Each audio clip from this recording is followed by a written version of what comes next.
بسم اللہ الرحمن الرحیم۔ السلام علیکم۔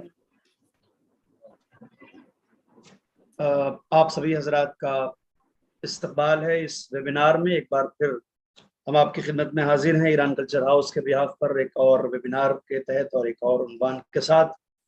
آج کا یہ پروگرام، جیسا کہ ہمارے ناظرین جو دیکھ پا رہے ہیں ہمیں زوم کے علاوہ، جو ہمیں یوٹیوب کی لائیو اسٹریم میں ہمیں دیکھ پا رہے ہیں، میں ان کے لیے عرض کر دوں بالخصوص ناظرین کے لیے کہ یہ امام خمینی کی 32ویں برسی کی سالگرہ کا موقع ہے، جس میں ہم نے اس عنوان سے کہ انسان امام خمینی کے عرفان نقطۂ نظر، اس عنوان سے اس ویبینار کا انعقاد کیا گیا ہے، اور اس میں ایران اور ہندوستان کے مشاہیر، علماء اور دانشور اپنے افکار و خیالات ہمارے ساتھ شیئر کریں گے اور ہم کی گفتگو سے استفادہ کریں گے۔ میں عرض کر دوں کہ ہمارے اس پروگرام میں امام خمینی کی شخصیت اور ان کے افکار کے تعلق سے گفتگو ہونے جا رہی ہے۔ جو ہمارے ناظرین بالخصوص یوٹیوب کے ذریعے ہمیں فالو کر رہے ہیں، ہمیں دیکھ رہے ہیں، میں ان سب کا استقبال کرتا ہوں اور ان سب کی خدمت میں ہدیہ سلام پیش کرتا ہوں۔ اور یہ جو عنوان آپ دیکھ پا رہے ہیں، mankind in the mystic view of Imam Khomeini, انسان امام خمینی کے عرفان نقطۂ نظر سے، اس عنوان سے ہم اپنے بزرگوں سے آج اس پروگرام میں، جس میں ملک کی نہایت نامور باوقار علمی درسگاہ یعنی علی گڑھ مسلم یونیورسٹی کے 4 پروفیسرز اور اساتذہ کی گفتگو ہم یہاں سنیں گے اس موضوع کے تعلق سے۔ اور اس کے علاوہ ہمارے 4 مہمان جو ہیں وہ ایران سے ہیں، جس میں ایران کے ایمبیسڈر ڈاکٹر علی چگنی بھی شامل ہیں، اور اس کے علاوہ ڈاکٹر علی ربانی صاحب جو کلچر کاؤنسلر ہوتے ہیں، ان کی گفتگو سے بھی استفادہ کریں گے۔ اور اس کے علاوہ ہمارے پاس جو اساتذہ کی فہرست ہے، ان میں علی گڑھ مسلم یونیورسٹی سے شیعہ تھیولوجی کے چیئرمین پروفیسر سید طیب رضا نقوی صاحب ہوتے ہیں، اور اس کے بعد ڈاکٹر مفتی محمد زاہد علی خان صاحب جو سنی تھیولوجی ڈپارٹمنٹ سے ہیں، علی گڑھ مسلم یونیورسٹی سے، ہم اس کی گفتگو سے استفادہ کریں گے۔ اور جناب ڈاکٹر اصغر اعجاز صاحب جو شیعہ تھیولوجی ڈپارٹمنٹ سے ہیں، AMU سے، ہم انشاءاللہ ان کے محضر میں بھی حاضر ہوں گے۔ اور اس کے علاوہ جناب ڈاکٹر سید علی کاظم صاحب جو ڈپارٹمنٹ آف ہسٹری AMU سے متعلق ہیں، ہم ان کے بھی افکار سے استفادہ کریں گے۔ So first of all, I welcome Honorable Ambassador of Iran to India, Dr. Ali Chegeni. در خدمت جناب دکتر علی چگنی، سفیر محترم جمهوری اسلامی ایران در هند هستیم که از فرمایشات سازندهشون در خصوص شخصیت و اندیشه رهبر کبیر حضرت امام خمینی استفاده کنیم۔ در خدمت جناب سفیر هستیم۔ بسم الله الرحمن الرحیم و به نستعین. السلام علیک یا روح الله.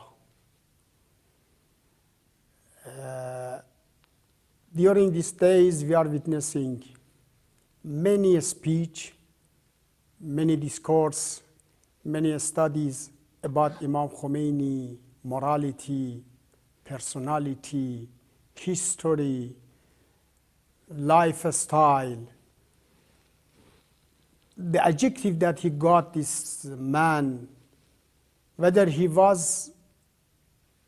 divine values, human values, prophet values, Islam values. So it is very difficult to talk about him. And within this short time, within some minutes, we cannot have just more than one drop of his personality. Because Imam Khomeini, in the same time, that was like a big ocean, very deep and profound in moral, in philosophy, in fiqh, in knowledge, in political understanding. He, in the same time, was very simple, very humble, very easygoing, and somebody, the people was considering him as a saint man, and really he was very saint. So talking about such a personality that he could manage and merge between the very difficult adjective and very simple one is very difficult. From other side, he was an artist. He was very good poet. In akhlaq, in irfan, in philosophy. Normally, to be a philosopher is difficult to be in the same time an Arab. It's very difficult to be one faqih and being as a philosopher. Or he was mutakallim and in ilm akhlaq. So merging and gathering between these all adjectives is not very easy for an ordinary. Even for many of ulama is very difficult. The ways and the tariqat of reaching such an adjective and following such a manner is not possible to have in the same time just following fiqh, in the same time to be as poet and be as an Arab, being an I don't know, mutakallim, philosopher, usuli. So this is the I think signals and adjectives of divine human. So his look and views regarding insan, human being, was difficult to understand, but in the same time easy. Because when he was talking to the people, he was talking like an ordinary man. His speech was understanding by very simple people, and in the same time some very high ranking and educated people they were receiving the message of philosophy, of akhlaq, of irfan. So I do believe his views regarding insan, regarding human being, was not through an economic, an animal, so economic animal or wise animal. This is the adjective normally given by some scientists to human being. Imam Khomeini ideas was different totally, because he was looking at the insan on the way of prophet ways. He was looking at insan, looking to human being through the windows of divine values.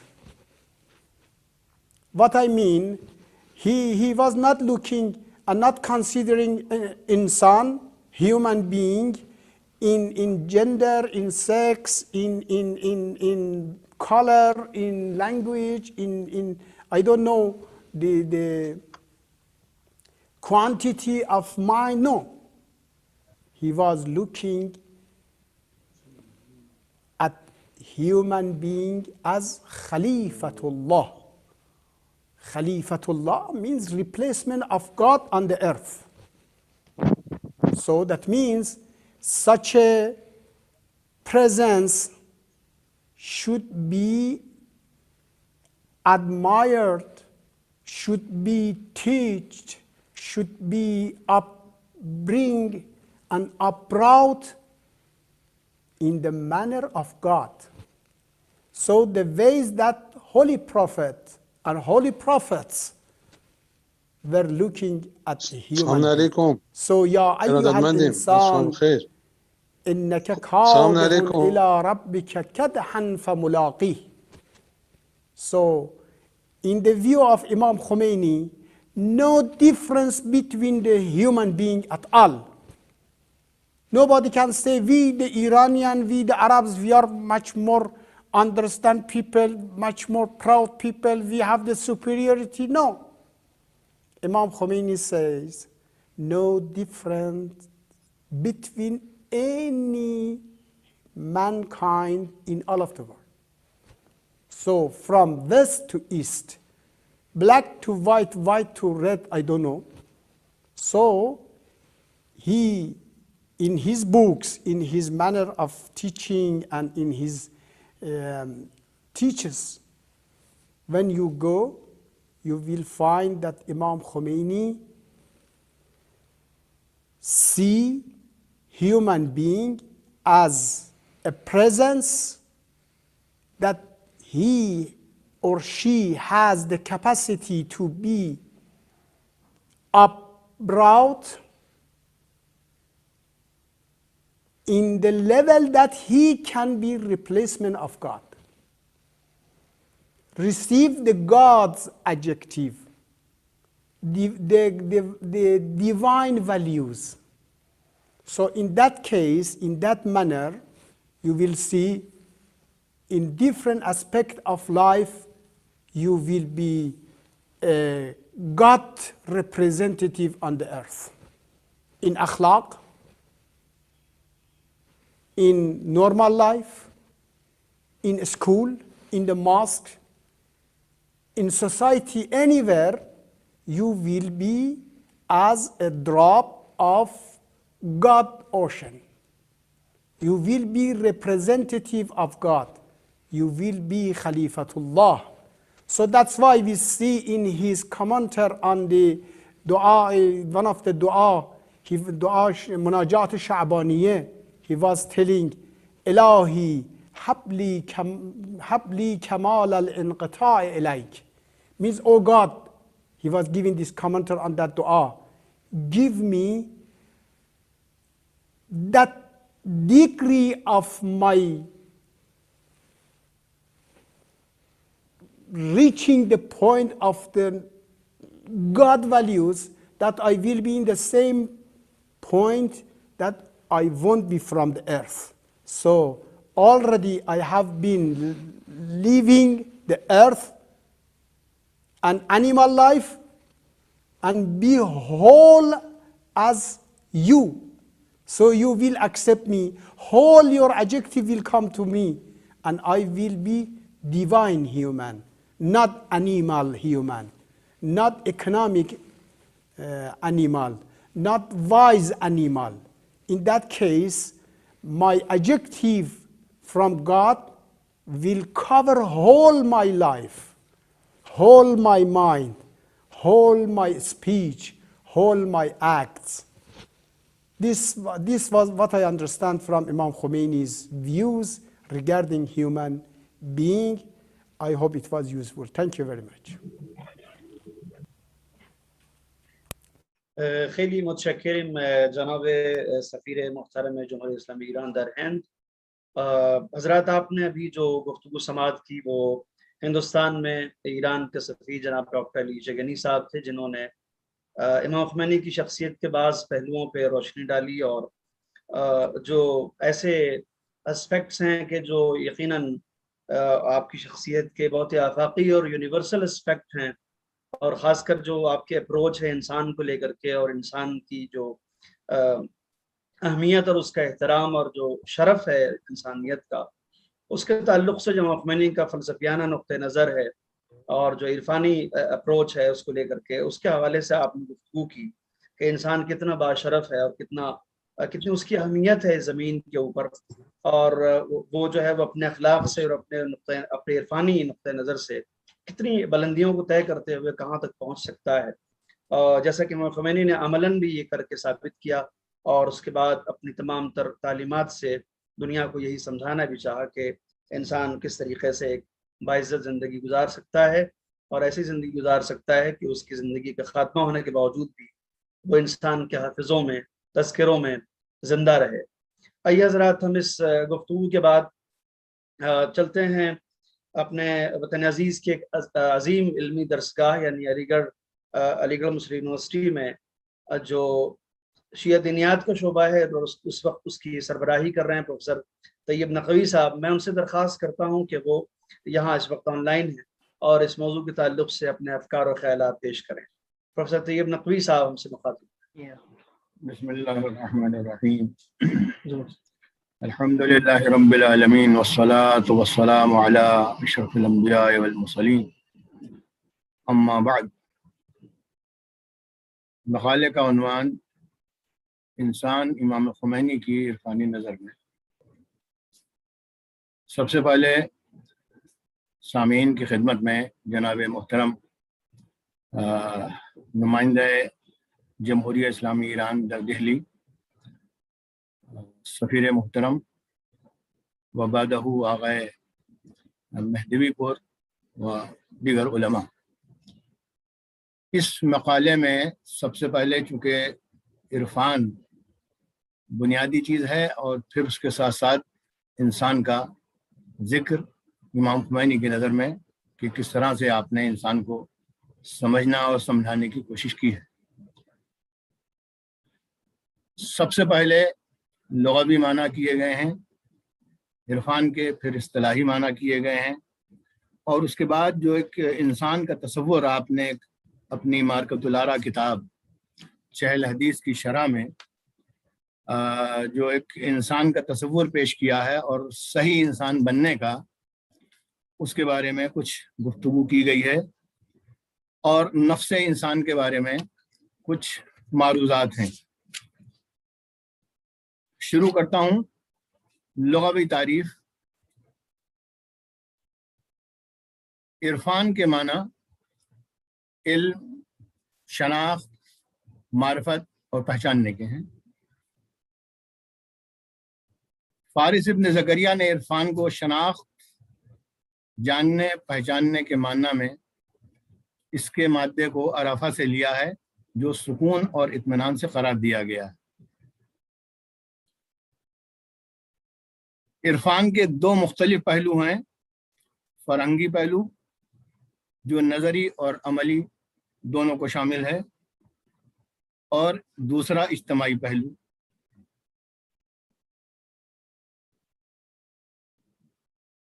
بعض اہل عرفان نے اس کی مختلف قسمیں کی ہیں، اور ان میں سے جو اہل تصوف اپنے آپ کو عرفان سے جوڑتے تھے، ان سے قطع نظر کرتے ہوئے عرفان کی ہمارے علماء تشیع میں ایک دوسری تشریح کی گئی ہے۔ علماء اہل تصوف میں عرفان میں خاص ان کے ہاں جس کو وہ عرفان سے تعبیر کرتے تھے یا تصوف سے، ان کے ہاں خاص عمل، ترک ازدواج، زندگی کے خاص امور، خانقاہ کا تصور اور عوام الناس سے دوری۔ لیکن امامیہ کے یہاں امامیہ نے جو عرفان کا تصور دیا ہے وہ ان سب چیزوں سے علیحدہ ہے۔ وہ یہ ہے کہ عملی اعتبار سے قربت الہی حاصل کرنا، یہ معرفت خدا ہے۔ اب بحث یہاں آتی ہے جو امام خمینی رضوان اللہ علیہ فرماتے ہیں کہ نماز کے سلسلے میں ایک مختصر سا پہلو، اور وہ بھی قابل ذکر ہے۔ فرماتے ہیں یاد رکھنا چاہیے کہ نماز کی عام ظاہری صورت کے علاوہ ایک معنوی صورت بھی ہے، اور اس ظاہری کے علاوہ باطن ہے۔ جس طرح ظاہر کے آداب ہیں جن کا لحاظ نہ رکھنے سے نماز باطل ہو جاتی ہے، مثلا صحیح قیام ادا نہ کیا جائے، صحیح رکوع نہ ادا کیا جائے، یا شکیات کی طرف جو ہے رضوان اللہ علیہ کا اشارہ ہے کہ اتنے اقسام ہیں، اتنے سے نماز باطل ہو جاتی ہے، اتنے کی طرف خیال نہیں کرنا چاہیے، یا اتنے کا تدارک ممکن ہے۔ لیکن جو معرفت کا پہلو اس میں پیش فرمایا ہے آپ نے، وہ بیان کرتے ہیں کہ شکیات اور سہویات کے احکام پر عمل کر کے اس کی تکمیل ہو جاتی ہے، لیکن جو اس کا باطنی پہلو ہے، قلبی ہے، وہ کیا ہے؟ جن کا لحاظ نہ رکھنے سے نماز معنوی طور پر باطل ہو جاتی ہے۔ یعنی ظاہری طور پر ادا کر دیا، نیت بھی صحیح تھی، قیام بھی، قعود بھی، کہتے ہیں وہ، اور ان کا لحاظ رکھنے سے نماز میں روح ملکوتی پیدا ہوتی ہے، اور یہی کسی کے انسان کے کامل ہونے کا ایک پہلو ہے۔ ممکن ہے باطنی قلبی آداب کا لحاظ رکھنے کی صورت میں نماز گزار کو اہل معرفت اور اصحاب قلوب کی نماز کا الہی رمز حاصل ہو جائے. یعنی جو معنوی طور پر اپنی عبادت اور خاص کر نماز ادا کرتا ہے تو اس کے لیے آپ کی نظر میں ایسا انسان اہل معرفت اور اصحاب قلوب کی نماز کا الہی رمز حاصل ہو جاتا ہے، جو پروردگار عالم کے نزدیک ایک صحیح انسان اور عبادت گزار کا ہونا چاہیے. اور وہ آنکھوں کی ٹھنڈک ہے. اور اس میں آپ نے الصلاۃ معراج المومن اور اسی طرح کی احادیث پیش فرمائی.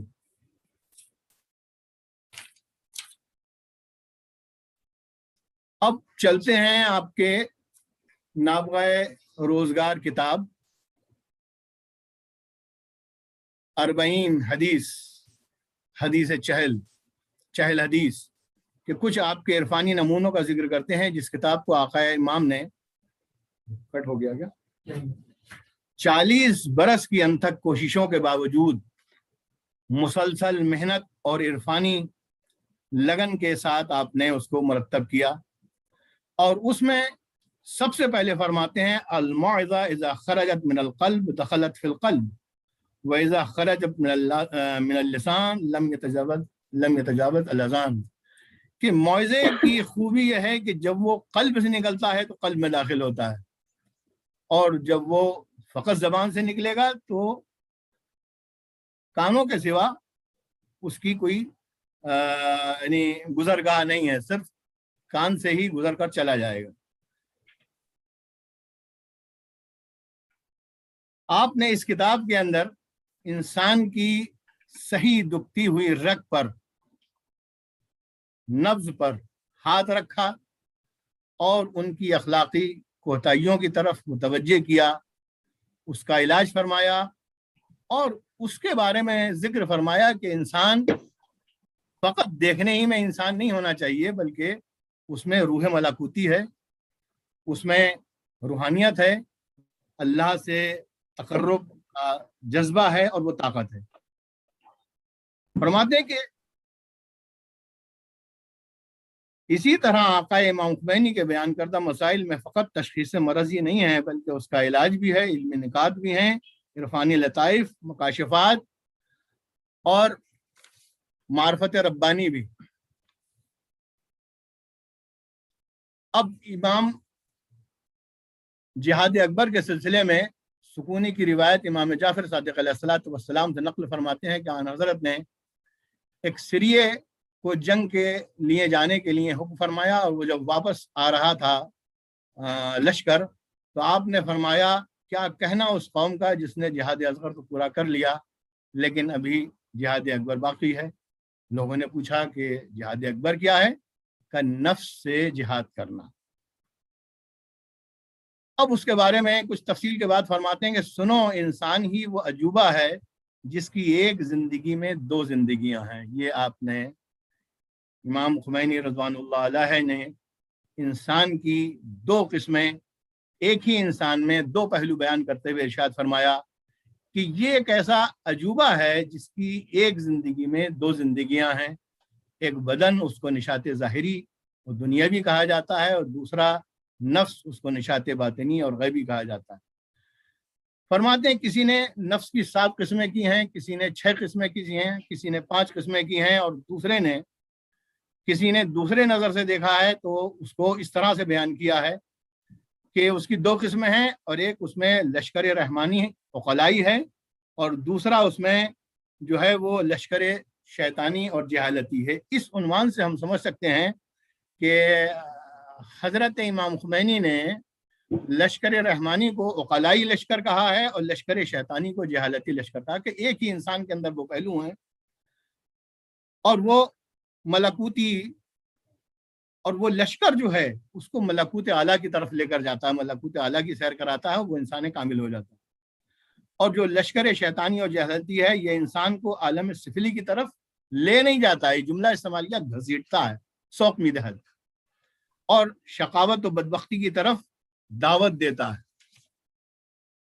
یہ دونوں لشکر ہمیشہ برسر پیکار رہتے ہیں، اور اس کا میدان کاردار خود ذات انسان ہے. یعنی ذات انسان، شخصیت انسان ان دونوں پہلوؤں کو لیے ہوئے ہے کہ اگر علم کے ساتھ ساتھ اس کے پاس عمل بھی ہے اور عقل بھی ہے تو وہ صفوف ملائکہ میں اور ملکوتی طاقت حاصل کرنے کا اہل ہو جاتا ہے، اور اگر وہ شیطانی لشکر اور جہالت کا ہم نوا ہے اور جہالت اس کے ساتھ ساتھ ہے تو وہ اس کو خار مذلت میں لے کر چلی جاتی ہے۔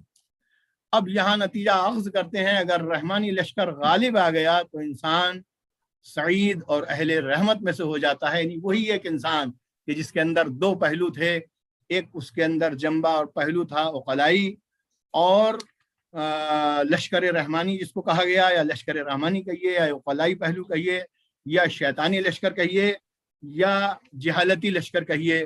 فرماتے ہیں کہ اگر رحمانی لشکر غالب آ گیا تو انسان سعید اور اہل رحمت سے ہو جاتا ہے اور صف ملائکہ میں شمار ہوتا ہے، اور زمرہ فقط انسانوں ہی میں کامل نہیں ہوتا، فرماتے ہیں زمرہ انبیاء اور صالحین میں شمار ہونے لگتا ہے اس انسان کا۔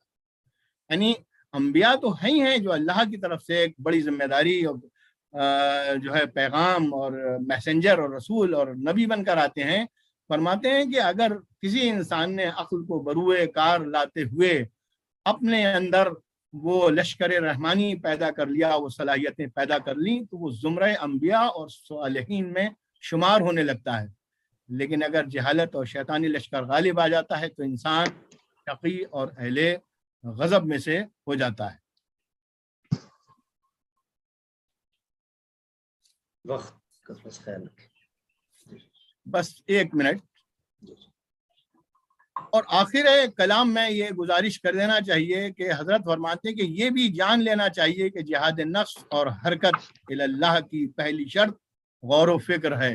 انسان سب سے پہلے غور و فکر کرے کہ کس کی بارگاہ میں ہے، کس کے لیے عمل انجام دے رہا ہے، اس میں ریاکاری نہیں ہونا چاہیے، دکھاوا نہیں ہونا چاہیے، اور اس کے اندر کوئی اپنی خواہشات نفسانی بھی شامل نہیں ہونا چاہیے۔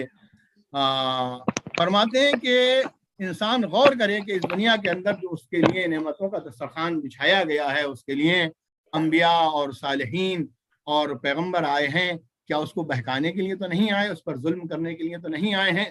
یقیناً وہ ذرا سا اگر غور کرے گا تو اس کو معلوم ہوگا کہ اللہ نے جتنی نعمتیں اور ان کے دسترخوان اور مشروبات، مناکحات، معقولات سے چیزیں اس کے لیے دنیا میں قرار دی ہیں، اور پیغمبروں نے کچھ کو اللہ کے حکم سے ان کی حلیت کا حکم دیا ہے اور حرمت کا حکم دیا ہے، یہ سب اللہ کی طرف سے ہے، اور انسان کو انسان کامل بننے کے لیے اور انسان کو مالک حقیقی سے قربت اور نزدیکی حاصل کرنے ہی کے لیے ساری چیزیں اللہ نے معین کی ہیں۔ والسلام علیکم ورحمۃ اللہ وبرکاتہ۔ بہت بہت شکریہ پروفیسر طیب نقوی صاحب۔ میں اپنے ناظرین سے پھر عرض کر دوں کہ تھے جناب پروفیسر طیب نقوی صاحب شیعہ تھیولوجی ڈپارٹمنٹ علی گڑھ مسلم یونیورسٹی جو آپ سے مخاطب تھے۔ میں ایک بار پھر اس یادآوری کے ساتھ کہ ہمارے اس پروگرام کا عنوان یہ ہے کہ انسان امام خمینی کے عرفانی نقطۂ نظر سے، میں ان تمام اساتذہ کا، پارٹیسپینٹس کا جو اس ویبینار میں ہم سے خطاب کرنے والے ہیں، ان سب کا ایک بار پھر استقبال کرتا ہوں، اور ناظرین کا جو بعد میں ہم سے جڑے ہیں یوٹیوب کے ذریعے سے، جو ہمیں لائیو وہاں فالو کر رہے ہیں، میں ان سب کا استقبال کرتا ہوں۔ اور یہ عرض کر دوں کہ ہمارا جو اسٹینڈرڈ ٹائم ہے وہ تقریباً 10 منٹ کا ہے، وہ تھوڑا بہت کم و بیش تو بہرحال اوبیس سی بات ہے اور فطری سی بات ہے، مگر یہ کہ کوشش کریں کہ ہم سارے بزرگوں کے افکار سے استفادہ کر سکیں with in a time frame, تاکہ زیادہ وقت نہ ہونے پائے اور لوگوں کے لیے اور بالخصوص ناظرین کے لیے کہیں بار خاطر نہ ہو، اس لیے ہم کوشش کرتے ہیں کہ اس کو وقت کے اندر ہی رکھیں۔ حضرات، اب جو ہم سے خطاب کرنے جا رہے ہیں وہ ہندوستان میں ایرانی ایک اسکالر ہیں اور رائٹر ہیں، یعنی حجت الاسلام والمسلمین علی جناب ڈاکٹر علی زادہ موسوی، جو اس وقت ہندوستان میں ہیں۔ میں ان سے درخواست کرنے جا رہا ہوں وہ اس موضوع کے تعلق سے ہم سے خطاب کریں گے۔ در خدمت حضرت حجت الاسلام والمسلمین حضرت دکتر علی رضا موسوی هستیم که در خصوص شخصیت امام و اندیشه عرفانی ایشان در خصوص انسانها ما رو با فرمایشات سازنده و ارزنده خودشون به فیض برسونن. در خدمت جناب دکتر علی زاده موسوی هستیم. بسم الله الرحمن الرحیم. الحمد لله رب العالمین و صلی الله علی سیدنا محمد و آله الطیبین الطاهرین المعصومین.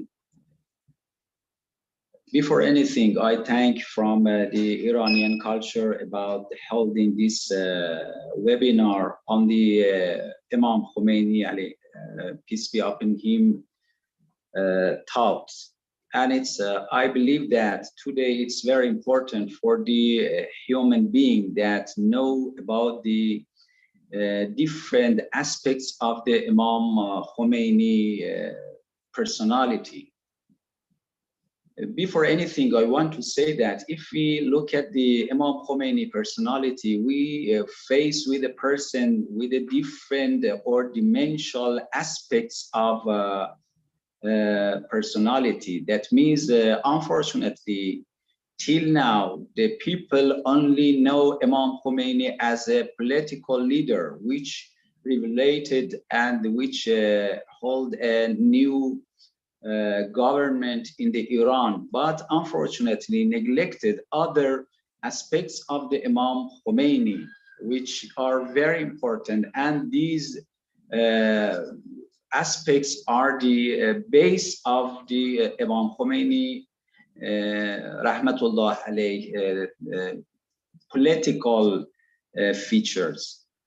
So when we look, we face with the Imam Khomeini, we see different aspects or different characteristics, which one of them can make a person a very noble person, very unique person. And it's very important that we see the Imam Khomeini gathered all of these aspects to one person, and it's very important. I had a trip in a journey in one of the countries, and one of the scholars there told me, unfortunately, only you introduce Imam Khomeini as a political leader to the world, and people don't know anything about the other aspects of Imam Khomeini personalities and from the other perspectives.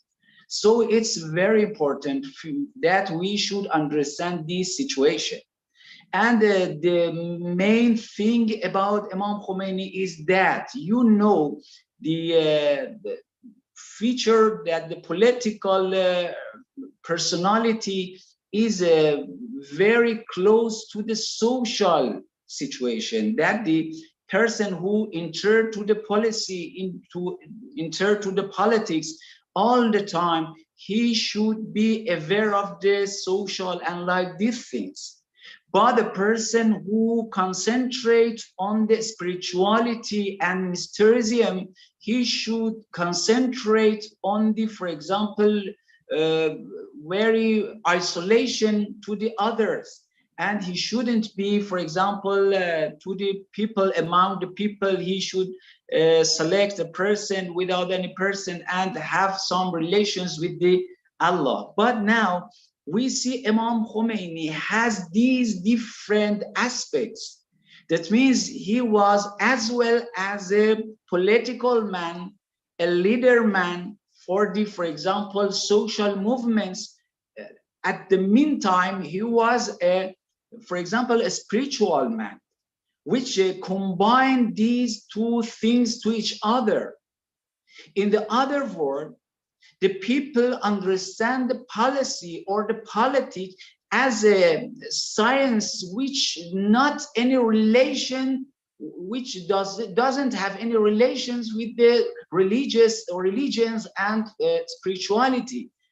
But Imam Khomeini approved that, witnessed that between the spirituality and politics, we can make some relations, and it's very important for us. So Imam Khomeini tried to learn all of the human being that the politics with himself, with itself, is not a bad science. It is not a bad, for example, solution. But when the policy or politics is very bad, when there's no any sign of spirituality on it. But when we combine between the spirituality and policy, it makes a very, very good situation. And why the people accepted Imam Khomeini in the Islamic Revolution of Iran? Not as he was, for example, only a political man. Not only he was a person who started a residence in front of the, for example, king of Pahlavi, but the people before that understood that the Imam Khomeini was a person who is in a very high degree of spirituality. So they accepted him. Here is a very important question. The question is that how dimensional, how, for example, aspects, or in the other word, in which, how many perspectives we can look on the Imam Khomeini. I want to say the main aspects, the first one was Imam Khomeini is a spiritual man. The second one, he was very skillful in the correspondence or in the fiqh. The third one, he was very skillful and a master in a philosophy. And he combined all of these things, mixed all of these aspects with each other and introduced a new version of the policy. So it was very attractive for the people. So they have accepted Imam Khomeini as a leader. But because Imam Khomeini has mixed all of these sciences to each other, was succeeded in Islamic Revolution. And Imam Khomeini, because he was a scientific person, he knew that after the converting the last rhyme, how he want to make a new society. For example, if you look at the Ikhwan al-Muslimin in Egypt, Ikhwan al-Muslimin have came to exist from the second decade of the last century. But when they started to introduce a new model, new pattern in the government, they failed. They couldn't give a new method for the people. So you see that they wasn't successful in their career and in their government. But Imam Khomeini understood that he should have a pattern, a model, and after that he start his revolution. So for 50 years he tried to combine and he tried to invent a new method which we called it Vilayat al-Faqih. And after understand the Vilayat al-Faqih, and he make it with a very huge structure, he started his revolution. So I believe that the main lesson which the Imam Khomeini gave to the human being in the current day is that Imam Khomeini learned to the people which was very deprived, very distance from the spirituality. It's able that a person combine between the policy and between the ma'naviyat or spirituality. And this was very important. And we believe that after that, we can say that the seventh decade of the last century was a very main point of the Islamic movements. So we see that the Islam started again in a new version at the 70th in the last decade. So it's very important for us. I believe that at this anniversary, we should start to new understanding of the Imam Khomeini, and we shouldn't only concentrate on the, for example, policy era of the Imam Khomeini. Otherwise, we should try to understand all of these aspects with each other.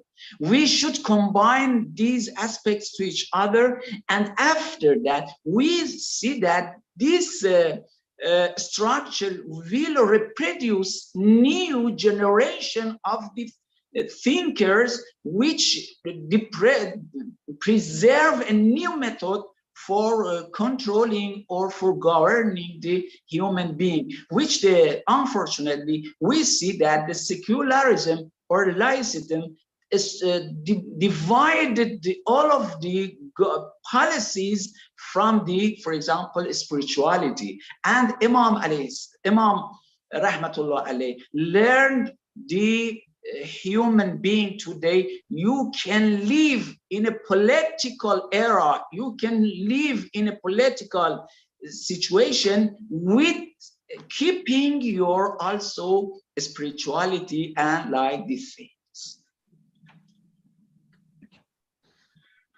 خیلی تشکر میکنیم جناب دکتر علیرضا موسوی که بسیار نکات مهمی رو اشاره داشتن. میں اپنے عزیز دوستوں کے لیے عرض کر دوں کہ ڈاکٹر علیرضا موسوی صاحب نے انتہائی اہم پوائنٹ پہ گفتگو کی. امام خمینی ایک کثیر الجہات شخصیت کے مالک ہیں، ایک انتہائی ملٹی ڈائمینشنل پرسنالٹی ہے آپ کی، اور ایک ایسی ایگزامپلری قسم کی زندگی آپ نے گزاری ہے کہ جو بہت مشکل ہوتا ہے ایک انسان کا جو خالص دینی اور حضوی اور مدرسوی بیک گراؤنڈ سے ہو اور ایک اپنے آپ میں خالص روحانی شخصیت ہو اور بیک وقت ایک اچھا استاد، ایک اچھے فلسفی، ایک اچھے عارف اور ایک غیر معمولی اہمیت کے حامل فقیہ ہونے کے ساتھ ساتھ ایک ایسے مستقبل اندیش اور بابصیرت سیاستدان کے طور پر آپ کو جانا جائے. آپ کا اشارہ تھا ڈاکٹر علیرضا موسوی صاحب کا اس طرف کہ آپ نے ایک کارنامہ یہ انجام دیا کہ دین کو سیاست کے ساتھ جو ایک حسین امتزاج کے طور پہ آپ نے پیش کیا، وہ انتہائی آپ کے جملہ کارناموں میں سے ایک انتہائی غیر معمولی کارنامہ شمار کیا جاتا رہے گا. جیسے کہ پروفیسر طیب صاحب نے ذکر فرمایا چیل حدیث کا، امام خمینی کی جتنے بھی تالیفات ہیں اور جتنے بھی قلمی کارنامے ہیں ان میں سمجھتا ہوں کہ انتہائی اہم کارنامہ جس کا ذکر آپ نے کیا تھا چیل حدیث کا. اور عملی زندگی میں جو آپ نے بڑے کارنامے کیے ہیں اس میں ایران کا اسلامی انقلاب ہے، اور اس کے علاوہ سیاست کی ایک نئی پریبھاشا ہے، ایک نئی ڈیفینیشن آپ نے دی ہے کہ دیانتداریوں کے ساتھ بھی، شرافتوں کے ساتھ بھی، اخلاقی اقدار کے ساتھ بھی سیاست کی جا سکتی ہے، اور سیاست کو معنویت اور روحانیت کے ساتھ بھی برتا جا سکتا ہے، انجام دیا جا سکتا ہے. اس دور میں میں سمجھتا ہوں کہ یہ ایک ٹرینڈ میکر انسان ہی یہ بات کر سکتا ہے، ورنہ جنرلی لوگ ٹرینڈ فالوور ہیں، ٹرینڈ میکر نہیں ہے. لوگ مثال دیتے ہیں، مثال بنتے کم ہیں. امام خمینی نے مثال بن کے دکھایا ہے. بہت عظیم کارنامہ ہے، اور آپ کا ایک اہم کارنامہ ہے اتحاد کے لیے آواز بلند کرنا. جتنے مؤثر اور ایفیکٹو ڈھنگ سے آپ نے عالمی سطح کے اوپر اتحاد کا نعرہ بلند کیا ہے وہ شاید کسی نے کیا ہو. میں اسی موقع پر بغیر کوئی آپ کا وقت دیے ہوئے پروفیسر ڈاکٹر مفتی زاہد علی خان صاحب جو سنی تھیولوجی ڈپارٹمنٹ علی گڑھ مسلم یونیورسٹی سے آپ متعلق ہیں، ان سے درخواست کروں گا کہ وہ اپنے افکار اور خیالات کا اظہار فرمائیں. جناب ڈاکٹر مفتی زاہد علی خان صاحب سنی تھیولوجی ڈپارٹمنٹ علی گڑھ مسلم یونیورسٹی ہم سے مخاطب ہیں.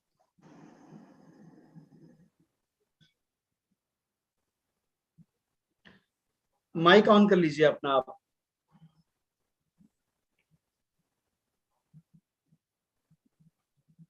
مفتی زاہد صاحب میں درخواست کرتا ہوں آپ مائک آن کر لیں اپنا. آپ کا مائک آف ہے.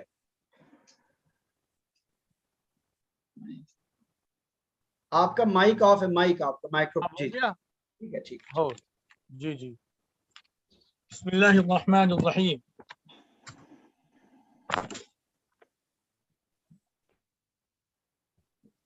الحمد للہ رب العالمین والصلاة والسلام على سيد الأنبياء والمرسلين، خصوصا على محمد المصطفى وعلى آله وأصحابه أجمعين اما بعد.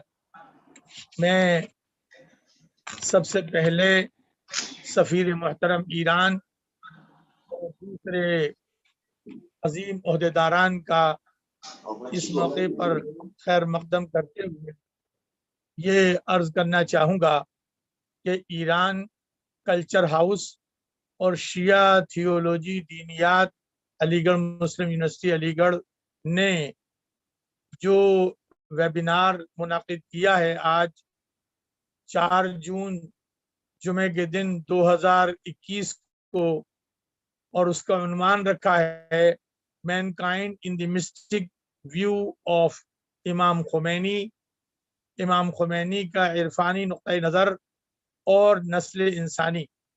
اس سلسلے میں یہ ناچیز اپنے خیالات کا اظہار کرنا چاہتا ہے. میرا نام ہے زاہد، مفتی زاہد، سنی دینیات علی گڑھ مسلم یونیورسٹی سے وابستہ ہوں. امام خمینی کی عرفانی تعلیمات اور تعمیر نسل انسانی. عرفان، مسٹکزم، سلوک، تصوف، تزکیہ، طریقت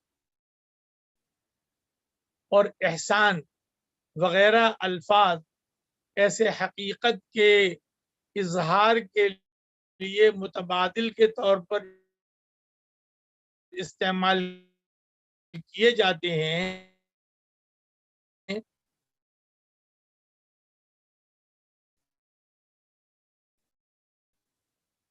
کہ باطن کی اور جس کا ساتھ ظاہر کی تعمیر بھی ہے.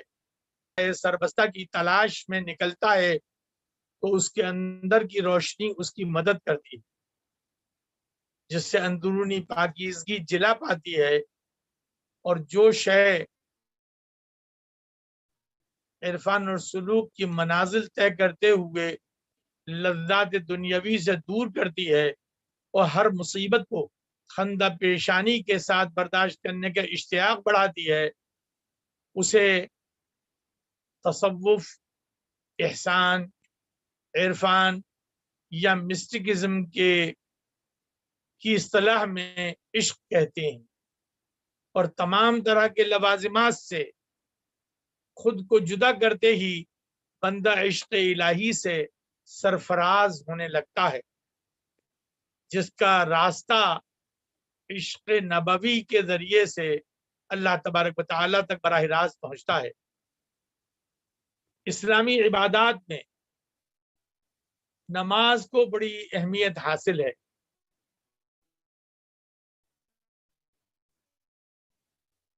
یہ صلاۃ کا لفظ سے قرآن پاکستان، نیپال، بنگلہ دیش، ایران، افغانستان اور سینٹرل ایشیا وغیرہ میں نماز کے لفظ سے یہ معروف ہے. تو اس کے لیے قرآن پاک میں ایک جگہ اگر خشوع کی اہمیت کو بتایا گیا ہے تو دوسری جگہ خضوع کی اہمیت کو بتایا گیا ہے، اور دونوں پر یکساں زور دیا گیا. ایک طرف اگر اس پر توجہ دلائی گئی ہے کہ ہم ظاہری طور پر رسول کی بتائی ہوئی طریقے کے مطابق ڈھالنے کی کوشش کریں، تو دوسری طرف یہ بھی بتایا گیا ہے کہ باطنی طور پر ہم کو نماز کے اندر وہ خضوع کی کیفیت پیدا کرنی ہے کہ جس میں ہم بارگاہ الہی میں خود کو موجود و محفوظ پائیں. ایک حدیث شریف مشہور ہے جس کے اندر عرفان، اسلام اور احسین سے جانا جاتا ہے. اس کے اندر ایک پوچھا گیا مل احسان. حضرت جبرائیل امین علیہ السلام اللہ کے رسول صلی اللہ علیہ وسلم کی خدمت میں آتے ہیں اور آپ سے کچھ سوالات کرتے ہیں.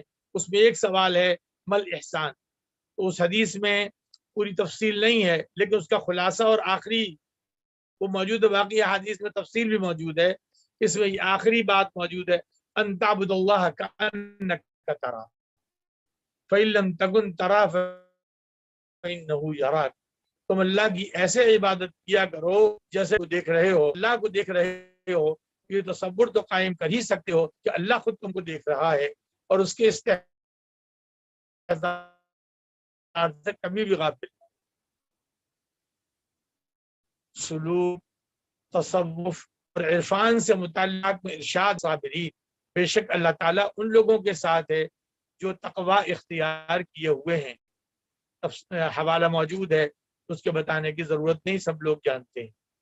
ایک اور جگہ فرمایا گیا وَمَا الْحَيَاةُ الدُّنْيَا إِلَّا مَتَاعُ الْغُرُورِ، اور دنیاوی زندگی اس کے سوا کچھ نہیں کہ اس کو ہم کھیل و تماشا سمجھیں۔ ایک اور جگہ پر فرمایا گیا ان اللہ یحب الصابرین، اس دنیا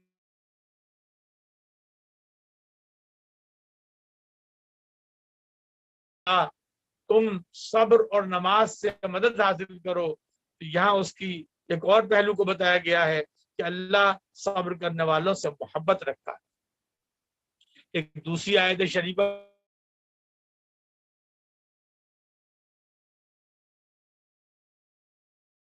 فرمایا گیا وَأَحْسِنُوا إِنَّ اللَّهَ يُحِبُّ الْمُحْسِنِينَ، اعلیٰ ترین معیار پر تم نیکی کرتے رہو، یقیناً اللہ تعالیٰ اعلیٰ ترین معیار پر نیک کام کرنے والوں کو پسند فرماتا ہے۔ رسول اللہ صلی اللہ تعالی علیہ وسلم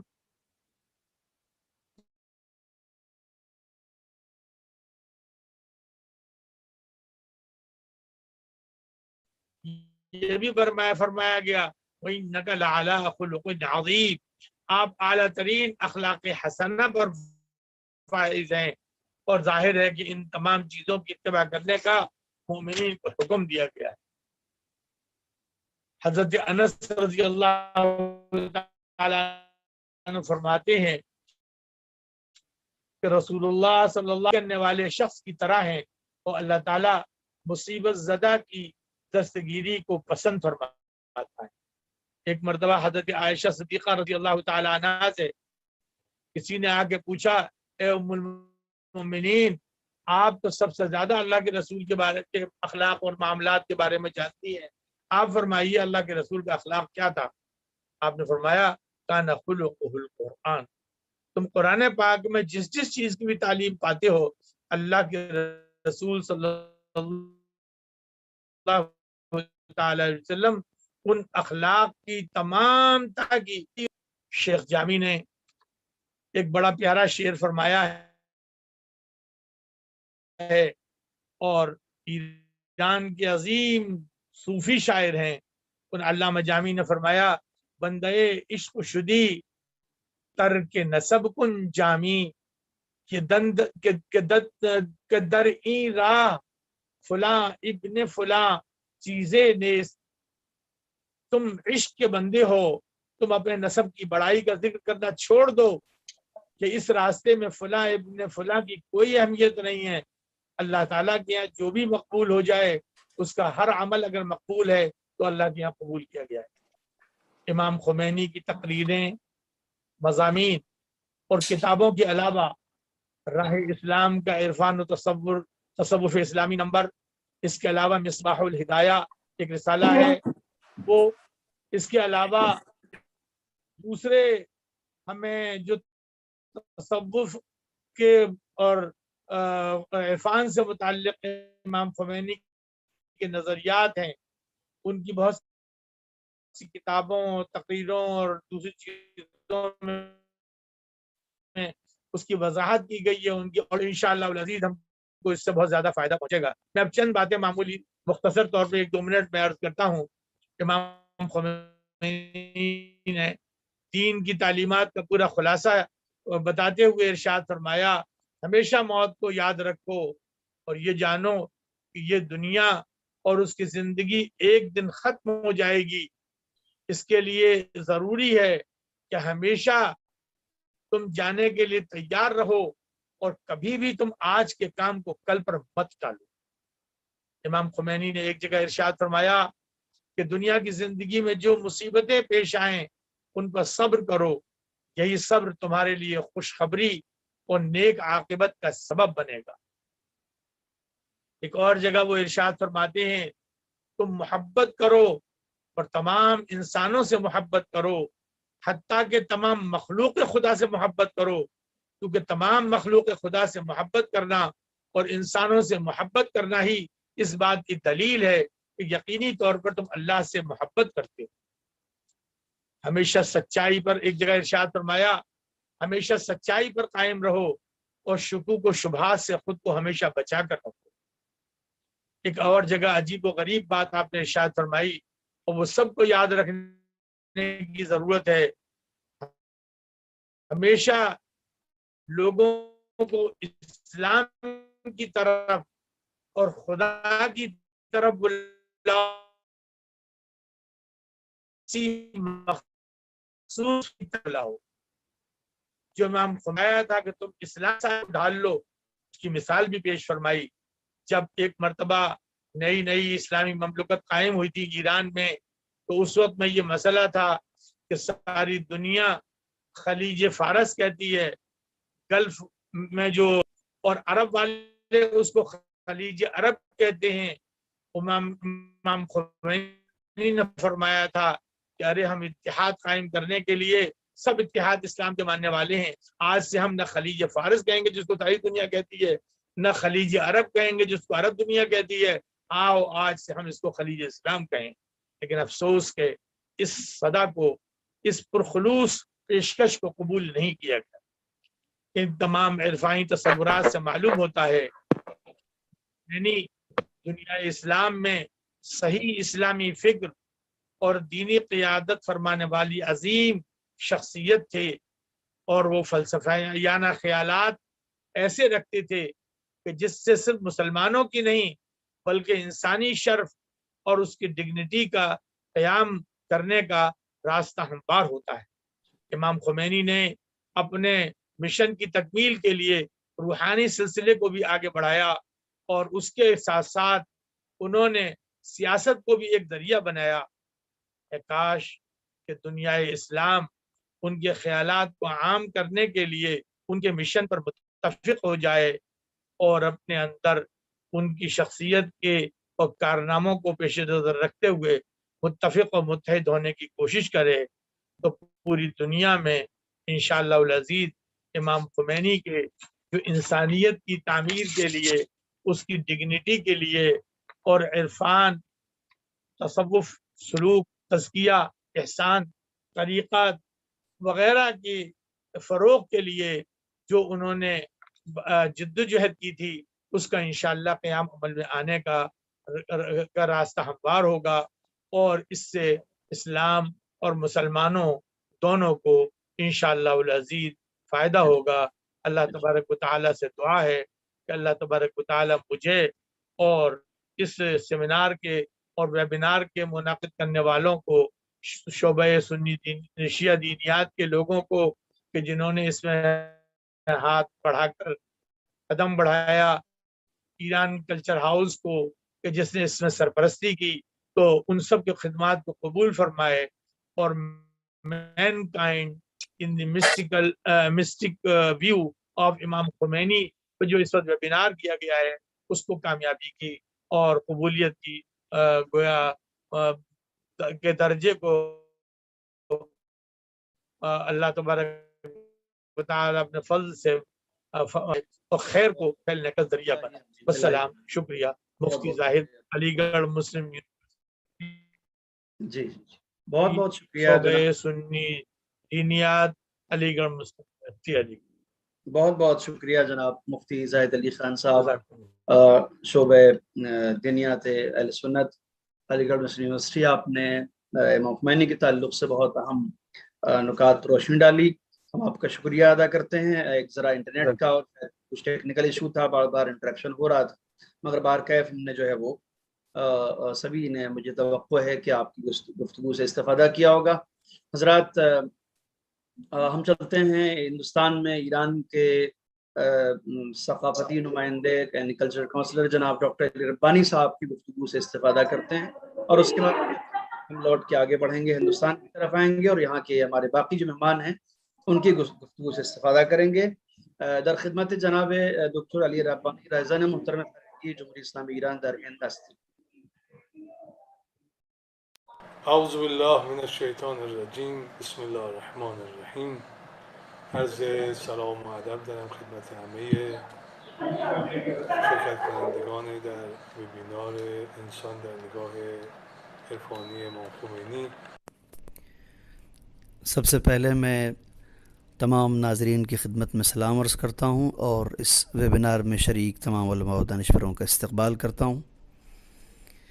عرفان اسلامی نے اپنی تاریخ میں تمام اتار چڑھاؤ کے ساتھ ایسی عظیم شخصیتوں کو پروان چڑھایا ہے جنہوں نے قرآن و سنت کی کچھ عرفانی اور روحانی تعلیمات کو حاصل کر کے عزت و کامیابی کی اعلیٰ چوٹیوں کو چھوتے ہوئے اس کو سارے زمانے پر آشکار کیا ہے. امام خمینی بھی انہی غیر معمولی شخصیات میں سے ہیں جنہوں نے عرفان اسلامی کے سہارے دنیا میں وہ اثرات چھوڑے ہیں کہ جسے آج بھی یاد کیا جاتا ہے. اگرچہ امام خمینی بنیادی طور پر ایک سیاسی بصیرتوں کے حامل فقیہ کے طور پر جانے جاتے ہیں، لیکن جو چیز انہیں زمانے کے دوسرے فقہا اور سیاستدانوں سے ممتاز کرتی ہے وہ ان کے غیر معمولی افکار اور نظریات، خاص طور پر ان کے عرفانی نقطۂ نظر اور ان کے تحریری کارنامے اور ان کی وہ عملی زندگی جو ان تمام چیزوں پر ثبوت فراہم کرتی ہے، اسے بآسانی دیکھا جا سکتا ہے. امام خمینی کے عرفانی نقطہ نظر میں ایک اہم مسئلہ انسان کی منزلت اور اس کی ذمہ داری ہے. امام خمینی کی مکتب عرفان میں انسان کو ایک اعلیٰ مقام حاصل ہے، کیونکہ انسان ہی ہے جو اپنے علمی اور معرفتی اصل کے سہارے کمال کے راستے طے کرتا ہوا بلند مرتبے تک پہنچ سکتا ہے. تاہم فلسفیانہ روح سے انسان واحد ایسی مخلوق ہے جو عقل و استدلال کی برکت سے مخلوقات کے بارے میں سوچنے کی صلاحیت رکھتا ہے. لہذا عرفان اسلامی میں توحید کی گفتگو کے بعد انسان اور انسان کامل کے موضوع کو دوسرے مرکزی عنوان کی حیثیت حاصل ہے. اس سلسلے میں عظیم صوفی ابن عربی نے انسان کے دو ارتقائی اور انفرادی قسم کے تجزیات پیش کیے ہیں. ارتقائی سطح پر انسان اپنے وجود کا سب سے کامل مظہر ہے اور الہی تخلیق کا اعلیٰ نمونہ ہے. اس کی روح سب سے بڑی دنیا ہے اور اس کا مرتبہ بلند ہے. ملا صدر شیرازی جو اپنے فلسفیانہ نظریات کے لیے معروف ہیں، کامل انسان کے صوفیانہ تجربے کی فلسفیانہ تعبیر پیش کرتے ہوئے کہتے ہیں کہ جس میں صوفیانہ اور فلسفیانہ مذہبی سیاسی اخلاقی جہتیں شامل ہوتی ہیں، وہ انسان جو ہے وہ گویا عرفان کے راستے کو طے کرتا ہوا زندگی گزارتا ہے. امام خمینی جنہوں نے ابن عربی اور ملا صدرہ کے نظریات کا ایک حسین امتزاج پیش کیا ہے اس سے استفادہ کرتے ہوئے، اور اس میں ایک خاص بات یہ ہے کہ ان کے عرفان میں عملی جو پہلو ہے وہ زیادہ روشن نظر آتا ہے اور انہوں نے اس کی مثال قائم کی ہے اور ایسا عرفان عملی کا نمونہ پیش کیا ہے اپنی زندگی میں کہ جو حتیٰ معاشرتی حقائق کے بالکل عین مطابق ہے اور اس کے مصادیق کو ان کی عملی زندگی میں دیکھا جا سکتا ہے. امام خمینی کا انسان اور انسانی شرف کے تئیں ان کا نقطہ نظر انتہائی مذہبی اور صوفیانہ جہاد کا حامل ہے. یعنی اسلامی نقطہ نظر انسان کو کائنات کی دوسری مخلوقات سے ممتاز کرتا ہے اور اسے نظام موجودات میں ایک ایسا خاص درجہ عنایت کرتا ہے جو عرفانی اسرار اور صوفیانہ نظریات سے زیادہ قریب اور ہم آہنگ ہے. دوسرے لفظوں میں شاید دوسری مخلوقات کے مقابلے میں انسان کی سب سے اہم خصوصیت وہی اس کی صوفیانہ خوبیاں ہیں، یعنی اس کی کمال پسندی اور اس کی تکامل جوئی اور زندگی میں انسان کی حیثیت سے پرفیکشن کی تلاش اور بہتر انسان بننے کی جستجو. یہ عرفان کی روح ہے اور خصوصیت ہے جو کہ عرفانی مکتب کے لیے خاص معنی رکھتی ہے. امام خمینی انسانوں کو دوسری مخلوقات سے ممتاز جاننے کے لیے عقل کو اور اس کے بااختیار ہونے کو بنیادی محور جانتے ہیں، کیونکہ عقل کی طاقت اور اس کی قوت درک و دانائی اور اس کے اندر سیکھنے کی اور تخلیق کی اور علم کی جو صلاحیتیں خدا نے انسان کو بخشی ہیں وہ اس کی وجود کی جہتوں کو لامحدود بنا دیتا ہے اور اسے کائنات اور دوسری مخلوقات پر حاوی ہونے کے قابل بنا دیتا ہے. انسانی عقل و بصیرت ہی وہ خصوصیت ہے جو اسے سب سے منفرد مخلوق کے طور پر اس کائنات میں متعارف کراتا ہے. چنانچہ اسے اس لحاظ سے فطری طور پر دیگر مخلوقات پر برتری بھی حاصل ہے۔ دوسری طرف ایک یہ بات بھی ذہن میں رکھنا چاہیے کہ انسان ایک خاص اخلاقی معیار کی حامل مخلوق ہے، اور وہ خاص اخلاق جو ہے وہ اس کا معاشرتی اور سماجی ہونا ہے۔ چنانچہ اس دنیا میں اور آخرت میں اس کی خوشیوں اور خوبیوں اور سعادتوں کا جو سارا دار و مدار ہے اس کی اخلاقی زندگی اور اس سے وابستہ اقدار پہ اس کا انحصار ہے۔ امام خمینی انسانی روح کی پاکیزگی، تزکیہ نفس اور اس کے اخلاقی طرز عمل کے لیے غیر معمولی اہمیت کے قائل تھے، چونکہ ان کا یہ ماننا تھا کہ اعلیٰ اخلاقیات کے ذریعے ہی انسان حقیقی کمال کو حاصل کر سکتا ہے۔ اور امام خمینی اخلاقی امور میں تربیت نفس اور تزکیہ نفس جیسی چیزوں کو بہت زیادہ اہمیت دیتے تھے۔ ان کے نزدیک انسان ایک ایسی مخلوق ہے جسے اپنے روح پر اس کے وجود کی یعنی گویا بنیاد اس کو سمجھنا چاہیے اپنے روح کو، اور اس پر توجہ کرنی چاہیے، اور اس کے ظاہر اور باطن کو ہمیشہ سنوارنے کے لیے صحیح کرنی چاہیے، کیونکہ انسانی طبیعت میں اچھائی اور برائی دونوں کے لیے میلان اس کے اندر پایا جاتا ہے۔ لہذا کمال کی راہ پر گامزن رہنے کے لیے اسے اللہ نے دو طرح کے اسے ہادی اور پیشوا دیے ہیں۔ ایک وہ ہے کہ جو ظاہری ہے، دوسرا وہ ہے جو باطنی ہے۔ جو ظاہری ہے وہ انتظام ہے وہی خدا کی شکل میں یا انبیاء اور اولیاء کی شکل میں جو اللہ نے کیا ہے انسانی ہدایت کے لیے، اور دوسری سے مراد وہ نبی باطل ہے یعنی جسے عقل کہتے ہیں۔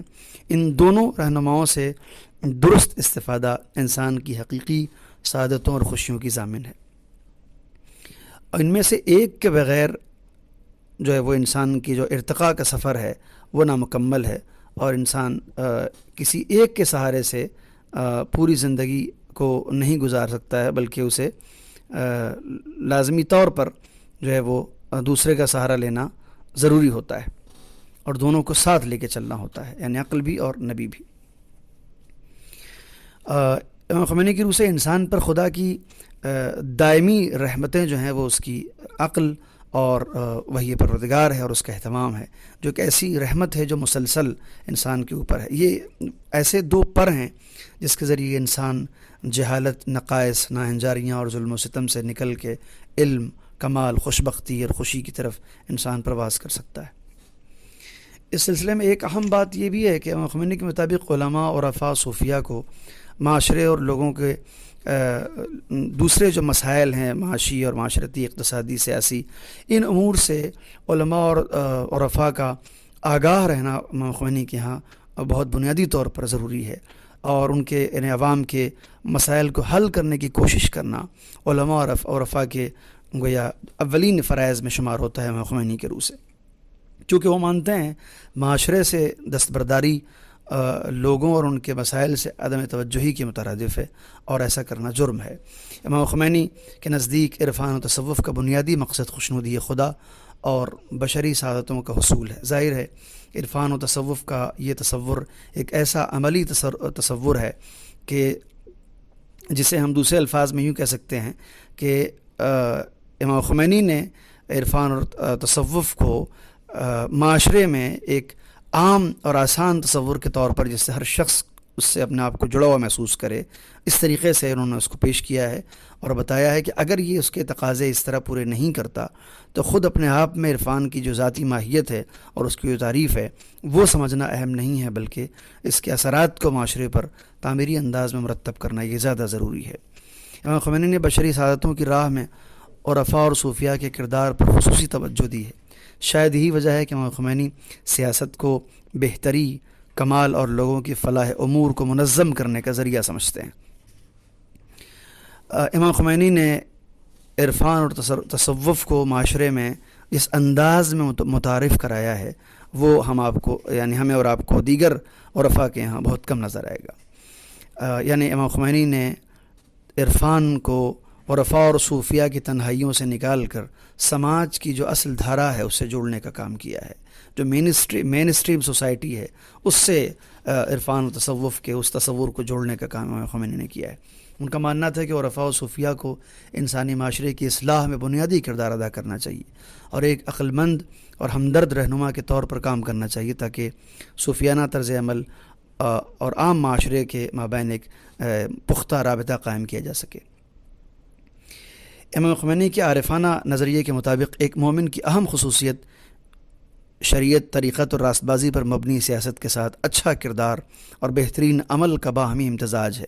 امام خمینی ان عرفاء میں ہیں جو مذکورہ اوصاف میں تفکیک اور جدائی کو معاشرے کی تباہی کا سبب سمجھتے ہیں اور الہی فرائض اور احکام شریعت کے اوپر عمل درآمد کو لازم جانتے ہیں۔ سر الصلاۃ جیسی کتاب میں امام خمینی نے ایک عارف کی حیثیت سے شرعی احکام و آداب کی کچھ یوں وضاحت کی ہے جس سے نماز کے عبادی اسرار سے پردہ اٹھتا ہے۔ امام خمینی کا ماننا یہ ہے کہ حق کا حصول صرف شریعت، طریقت اور دین پر اور دیانتداری پر، اخلاقی اقدار پر اور انسان دوستی پر عمل کرنے سے اور اس کے تحفظ سے ہی ممکن ہے۔ عزیز الدین نصفی جیسے عظیم الشان صوفی نے بھی خدمت خلق کو بہترین اطاعت کا ذریعہ قرار دیا ہے اور انہوں نے بھی اس کی روح اور نصب العین جانا ہے۔ السلام علیکم ورحمۃ اللہ وبرکاتہ۔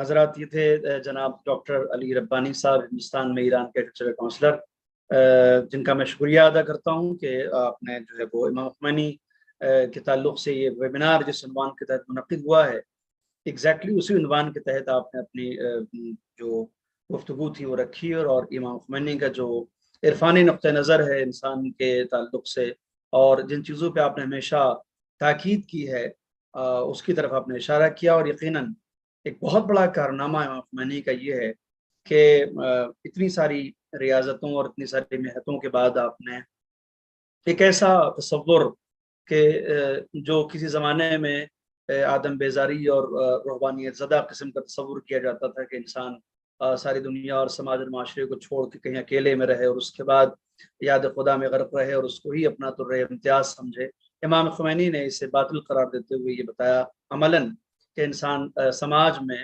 اور مین اسٹریم سوسائٹی میں زندگی جی کر کے بھی عرفانی اقدار کے ساتھ زندگی گزار سکتا ہے اور بشریت کی بہتر خدمت کر سکتا ہے، جو آپ کا انتہائی اہم پیغام رہا ہے۔ حضرات، ہماری فہرست میں ہمارے دو گویا مہمان ہیں جو میزبان بھی ہیں، جو ہندوستان سے ہیں، اور ایک جو ہے وہ ساؤتھ افریقہ سے ہیں، جو بیسیکلی ایرانی ہیں، یعنی جناب سید عبداللہ حسینی صاحب۔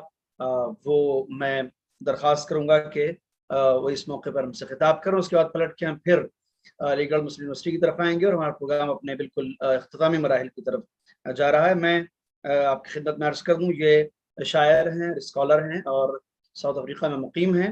میری مراد ہیں جناب سید عبداللہ حسینی صاحب سے۔ در خدمت جناب عبداللہ حسینی ساکن افریقہ جنوبی ہستیں۔ اعوذ باللہ من الشیطان الرجیم، بسم اللہ الرحمن الرحیم۔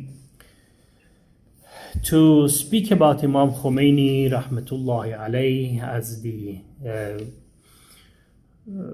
person who has raised the flag of Islam in our century and brought awareness to so many nations and gave life to so many spiritually dead people is not an easy task.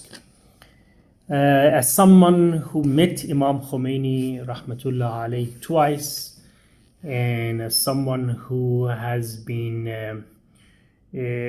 had an audience with Imam Khomeini rahmatullah alayhi, for the few minutes that I have time, I will share some of my points concerning Imam Khomeini rahmatullah alayhi and his opinion concerning human being. Well, him as a mystic of our time, as somebody who was a philosopher, as somebody who had a very good recognition of the value of human being, for him, the value of human being was not only in physical sense. For him, life and death was not physical. For him, the same way, the life and death for human being also was not physical. He was someone who was after giving spiritual life not only to Iranian but to the entire world. As every human being in the world was an audience of Imam Khomeini, And he started from Iran. His life didn't allow him to continue spreading the message of spirituality into the world. Before, he was a political man who can bring reform and revolution into Islamic Iran. He was a man who was doing his own spiritual duties, and in his spiritual journey he started from Iran, and he wanted to take the flag of this revolution into the whole world, as his aim and objective was the guidance of the entire world, giving them the true sense and the true meanings of humanity and the meaning of a proper human being. And that's why the entire life he was striving to become a good human being, which he finally achieved the height of humanity by becoming spiritually so high that he was turned to be a mystic of our time, created such a great revolution, trained such an amazing generation, and brought up such a tremendous revolution in our time. Today, so many millions of people's life has been changed by Imam Khomeini, and how he can change so many lives if he himself didn't change his life himself. He has an amazing saying, swearing by God, that by God I have not taken one step toward leadership. It just came to me. In other words, for him to make a revolution was not a strategic steps toward becoming a leader in our time or toppling the regime of the Shah. For him, as he was busy every day doing his duties like praying and fasting and reading Quran and having other issues daily, one of the things that he was following was to bring up justice in the community, and the procedure of the seeking justice in the community lead to the overthrowing of the Shah and creating such a tremendous good revolution in the world. So creating revolution in Iran was like a basic daily duty that he had. One of the things that he was following was to bring justice. And alhamdulillah, today we are benefiting from the amazing work of Imam Khomeini, amazing books of Imam Khomeini, amazing revolution that he brought. Unfortunately, time didn't allow him to share more of his knowledge, more of his management skills, more of his ideas that he wanted to perform. But alhamdulillah, we have another supreme leader who is putting steps into the footsteps of Imam Khomeini rahmatullah alayhi as a second Khomeini of our time, doing the same job. But things which was important for Imam Khomeini was not the worldly things. I had an audience with Nelson Mandela concerning Imam Khomeini. I visited him in South Africa in his place, and as soon as he saw me in an Iranian clothes of my garbs, he said, "Tell me about Khomeini. Talk to me about this man." And I start thinking what I can share with the most important and the most charismatic leader of non-secular section leaders in the world, a man with the standard of Nelson Mandela. So I thought a little bit, and then I responded to him that Mr. Mandela, or Madiba, he was also in jail for 26 years, and he was surprisingly said to me, I have read his life and his biography. I never saw that he was in jail. Yeah, maybe a few months, but he was not being 26 years like me in jail. I know what's the meaning of jail. Then I start explaining to him that, look, he was not in jail like yours, but he was in Najaf. And in the time that he was Najaf, in that 15 years that he has been in Najaf, he never went to Karbala. Do you know that he never visited Karbala during the time that he was in Najaf? Always he was only in Najaf, and from his home he was going to his place of teaching, and then going to the shrine of Imam Ali alayhi salam. So that was the cycle that every single day he was going and coming. Never went out of Najaf in those 15 years of being in Najaf. Never went to do a shopping, never went out of town to have a little bit of the air, or spend sometimes out of the hot city of Najaf.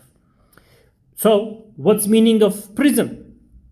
You put yourself in a self jail, which Imam Khomeini rahmatullah alayhi did in Najaf. When he came back, for the 11 years that he was ruling in Jamaran in Tehran, his daughter was saying to me that he never went out of that house also, only for an operation, to go and have heart operation into the hospital. Once he left that place, and maximum when he had to vote, he was walking toward the polling station, which was right at the beginning of the valley that he was staying. Otherwise, from that small humble house that he had in the 11 years of his ruling in Iran, he never come out of that. So that is the type of jail that he was made for himself. At the end of my conversation with Nelson Mandela, he said one sentence, and I will end my short speech about Imam Khomeini today with the saying of great Nelson Mandela about Imam Khomeini rahmatullah alayhi. He said, one of my ambitions was to see this great man, but he was released before me. Wassalamu alaikum wa rahmatullahi wa barakatuh. سپاسگزارم جناب عبداللہ حسینی حضرات. جناب عبداللہ حسینی صاحب کا میں شکریہ ادا کرتا ہوں، اور آپ نے ان کی گفتگو سماعت کی. امام خمینی کے تعلق سے کچھ دلچسپ معلومات بھی آپ نے فراہم کی، جس سے آپ کی قوت ارادی کا اور آپ کی اس طرز زندگی کا اندازہ ہوتا ہے جو آپ نے گزاری نجف میں، اور اس کے بعد پھر ایران میں، اور پھر اس کے بعد جس طریقے سے آپ کی زندگی کا سلسلہ رہا. حضرات، میں آپ کا کوئی وقت لیے بغیر انتہائی ادب و احترام کے ساتھ میں درخواست کروں گا جناب ڈاکٹر سید علی کاظم صاحب سے، کہ جو ڈپارٹمنٹ آف ہسٹری AMU سے متعلق ہیں، ان سے درخواست کروں گا کہ وہ اس موضوع پر ہم سے خطاب کریں. السلام علیکم.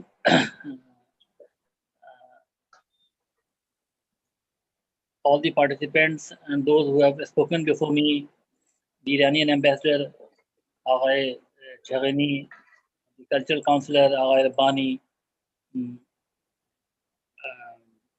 Tayyib Raza Sahab, Mufti Zahid Sahab, and the other scholars who have spoken. They have beautifully summed up the views of Imam Khomeini on Irfan, and the viewpoint of Imam Khomeini about human being with respect to Irfan. And the problem with speaking at the last of any conference is that most of the good things and most of the relevant things have already been spoken. That is the problem we always face, and that is what I am facing. Many things I wanted to share with you, with all my friends, all my participants. And most of the things have been beautifully covered by Ali Rabbani Sahab, Aghay Rabbani, the culture counselor.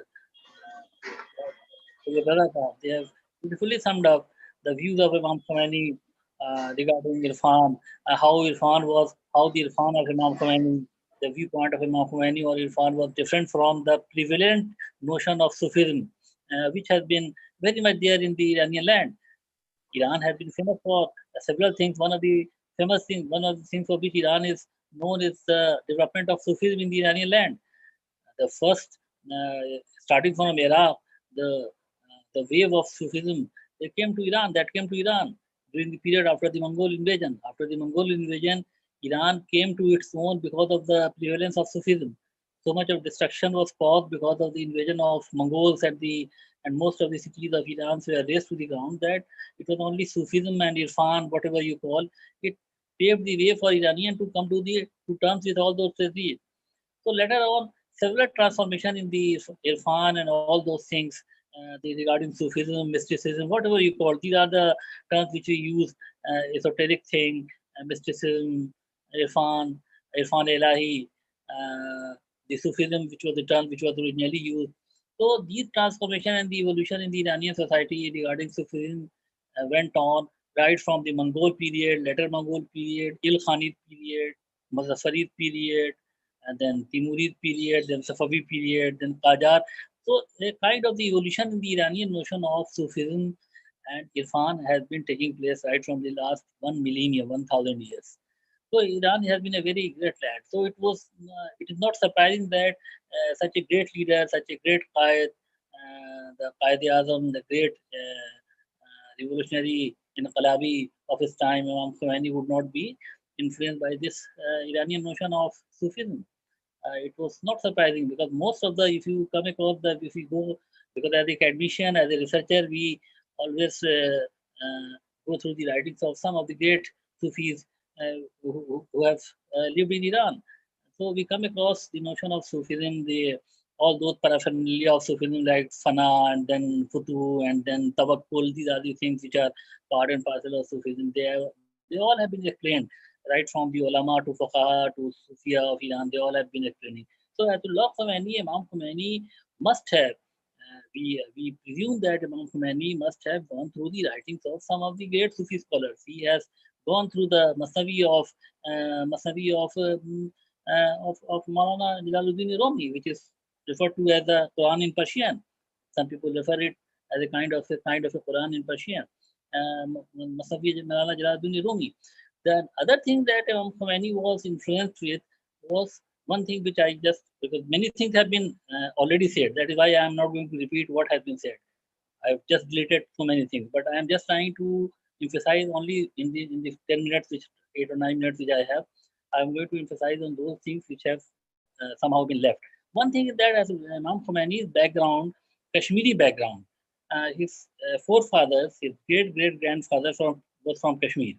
So we have to see the personality of Imam Khomeini from the background of his being a Kashmiri. Some Kashmiri blood was there, and Kashmir has been a very happening center, and the Indian part of Kashmir and the Pakistani Kashmir, whatever, was divided into two countries, but then earlier it was one unified Kashmir before 1947.